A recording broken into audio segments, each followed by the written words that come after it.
بسم الله الحمد لله رب العالمين والصلاة والسلام على رسول الكريم وعلى آله وصحبه ومن تبع سنته إلى يوم الدين. Assalamu alaikum wa rahmatullahi wa barakatuh. Welcome again to another episode of your weekly Islamic chat discussion show, Live by Islam. And today, inshallah, we will have a very important topic, which is the importance of knowledge or of seeking knowledge. And with me to do that is an Islamic researcher who we had on a previous show from Kosovo, brother Ustad Ahmet Hoxha, who is a graduate of bachelor, graduate from the Islamic University in Medina, as well as having a master's in Sharia Islamic Studies from Kuwait University. Assalamu alaikum, brother. Wa alaikum assalam wa rahmatullahi wa barakatuh. Jazakallah khair for coming on again. Nice to be around with you. Now, last time we had a very important topic that you had when you came on a few weeks back, the show from a few weeks ago, which was talking about Surah Al-Fatiha. Yes. So today's show, we want to talk about, you want to talk about the importance of seeking knowledge. Yes. Yes. Seeking of Bismillah wa salatu wa salam ala Rasulullah wa ala alihi wa sahbihi wa sallam. Every Muslim has to be a seeker of knowledge. Every Muslim has to know what is like his basics of his religion, and none is like waived for his ignorance if one can seek knowledge and attain it. So one must know who his Lord is. And how can you know who your Lord is? By not seeking knowledge and asking about your Lord, and asking about His names and attributes, and ask Him, who is this Lord that we are obliged to worship? And also one must know how to worship Allah subhanahu wa ta'ala. One must learn how to pray. One must learn how to purify oneself before prayer. One must know how to perform Hajj.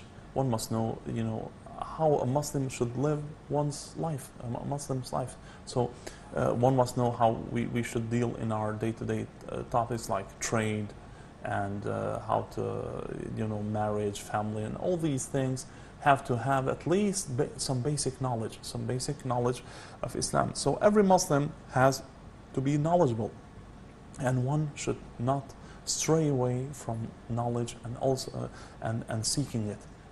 One should at all the time be in touch with the knowledge. And for example, if a doctor becomes a doctor, and then after becoming a doctor and having his post as a doctor, if he stays with only what that doctor learned at the university, he cannot be a successful doctor. He cannot stay in touch with new things that have come in medicine and new knowledges that are seen around. So one should all the time see and ask for things that happen to him. Allah subhanahu wa ta'ala in His book said, أَلَمْ يَأْنِ لِلَّذِينَ آمَنُوا أَن تَخْشَعَ قُلُوبُهُمْ لِذِكْرِ اللَّهِ وَمَا نَزَلَ مِنَ الْحَقِّ وَلَا يَكُونُوا كَالَّذِينَ أُوتُوا الْكِتَابَ مِنْ قَبْلُ فَطَالَ عَلَيْهِمُ الْأَمَدُ فَقَسَتْ قُلُوبُهُمْ وَكَثِيرٌ مِّنْهُمْ فَاسِقُونَ اعلموا أن الله يحيي الأرض بعد موتها قد بينا لكم الآيات لعلكم تعقلون. These are the ayahs 16 and 17 from Surah Al-Hadid. In it Allah subhanahu wa ta'ala says, as we read, and the meanings of it is that hasn't not the time come for the hearts of those who believe to be affected by Allah's reminder and that which has been revealed of the truth. So hasn't the time come that our hearts are touched by the reminder, by the book of Allah subhanahu wa ta'ala? How can we be reminded and touched by that?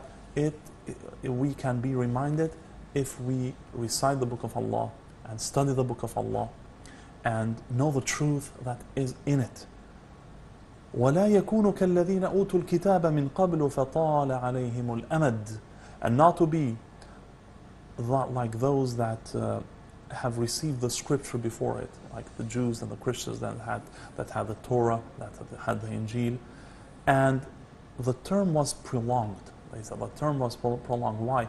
They left it away. They left it behind their backs. They didn't study it. They didn't practice what was in it. وَكَثِيرٌ مِّنْهُمْ فَاسِقُونَ. And lots of them are fasiqun, like rebellious and disobedient to Allah subhanahu wa ta'ala. How did they receive this disobedience and how did they become rebellious towards Allah? They became rebellious towards Allah because they left behind them practicing the faith of Allah and seeking the knowledge and reciting the book of Allah subhanahu wa ta'ala. So if we do not want for our hearts to be hardened, just Allah said, like He said that those that received the books before us, they received the scripture, Injil and Tawrat before us, their hearts were hardened and they were rebellious, fasiqun, disobedient towards Allah. So if we do not want our hearts to be hardened, so that when a heart becomes hardened, it cannot be reminded anymore. It cannot receive like remembrance from Allah subhanahu wa ta'ala. It cannot be soft anymore. So how can we prepare our day? By seeking knowledge, by reading the book of Allah, by knowing the sayings of Muhammad sallallahu alaihi wasallam, and by sitting in places where Allah subhanahu wa ta'ala is pleased with us to sit, places where the book of Allah is recited, places where the sunnah of Muhammad sallallahu alaihi wasallam is explained and told. Allah. It's interesting because a lot of people may say, like, you know, I know Allah's my Lord, I don't have to learn anything else, but we know that Allah says in the Quran Himself, He says, fa'lam, you know, like, know that Allah is your Lord. Yeah. So you have to know about your Lord. And then comes the forgiveness and the actions. So it's very important that we learn about our Lord. And generally we learn, I mean, it's actually wajib for us. It's obligatory for us, the scholars have said, to know all of that knowledge. Obviously, we have to know about Allah, what is proper belief in Him, what actually could end up being shirk, be it things that are considered to be worshipping others than Allah, and we don't even realize it. Things like you mentioned before, how we make wudu, how we don't make wudu. I mean, you find many Muslims these days going into all kind of political discussions and debates and claiming this person, he's not on the sunnah, this one is and this one isn't, and he doesn't even know the very basics on how to make wudu. Yeah. So this is the kind of knowledge that is actually obligatory for us. If you're going to be going to Hajj soon, it's obligatory for you to learn the rulings of Hajj. That's for sure. If you come into money in your bank account and a year has gone and that money hasn't been spent, it's extra money, it's wajib for you to know about zakah. So we can say the very least for all of us is it's wajib for us to know, generally speaking, of course, about Allah, about our salah, our wudu, what breaks the salah, what happens if I'm praying and I forget to make a sujood. Do I repeat my prayer? Do I not? So I mean, these things are actually completely, you know, a must for us. So one has to be, you know, constantly in seeking of knowledge, and constantly like preparing oneself to know what one has to know about his religion. Wallahu alam. And it's amazing because you find many hadith like the Prophet ﷺ that saying like that talab al-ilm is like faridah for every Muslim and Muslimah. Like seeking knowledge is obligatory upon every Muslim and Muslimah, male and female. And what also comes to mind is the benefits of seeking knowledge, which I'm sure you can elaborate, but one that comes to mind right away is the hadith that mentions whoever treads a path to seek of knowledge, Allah will make his path to Jannah easier. Facilitate. Allah will facilitate one's path to Jannah as long as one, you know, seeks knowledge. Why? Because by knowledge you can know what Allah is pleased with and what Allah is not pleased with. So this is how the path of Jannah is facilitated and made easier for you. You know? So if you know, you stay away from things that Allah doesn't want and practice things that Allah wants. So knowledge, you know, makes like paves you the way to Jannah. I mean, what comes to my mind as well, I mean, some of the, we could say, benefits of learning knowledge is even the verse in the Qur'an, the translation of which is that indeed those who have knowledge, they're the ones who truly fear Allah. Yes, of course, because إِنَّمَا يَخْشَى اللَّهَ مِنْ عِبَادِهِ الْعُلَمَاء. You know, those that really fear Allah subhanahu wa ta'ala are those that know Him. And khashya in Arabic is a word that tells of fear but based on knowledge. So, like fear of something that you know. that you know good, okay? So if you know Allah good, and you know that Allah subhanahu wa ta'ala is the most severe in His punishment, that Allah knows everything, you will fear Him more, subhanahu wa ta'ala, because you know Him more. Okay? Wallahu a'lam. Now, what would be your recommendation for people? Some people say, I try to learn knowledge, but there's so much to learn, and I don't know where to start, and so what would your advice be to them? How should they start to seek knowledge, and what kind of knowledge should they begin with?